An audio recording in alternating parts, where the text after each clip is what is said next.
Unless you've been living under a rock, which is probably the coolest place to live right now, you've been inundated with news about the National Archives asking Trump to return those classified documents. I lent actress Dory Brenner my beloved copy of Lenny, the biography of the iconic social comic Lenny Bruce, in 1973. When I learned that Dory had passed several years later, I knew I was never going to get that book back. I've been thinking about returning things lately.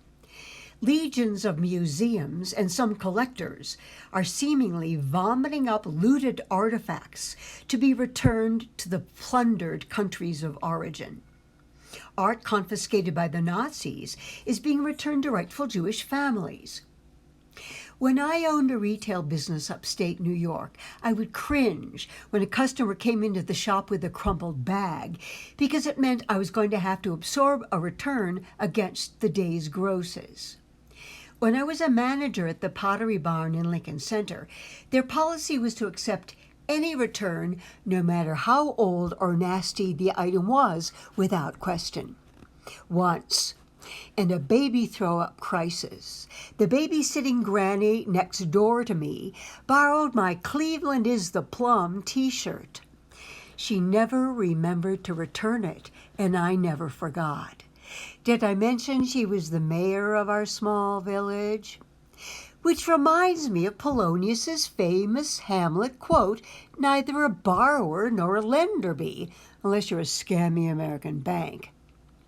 I read this week that a library book borrowed from the New Bedford, New York Public Library was returned 119 years after its due date.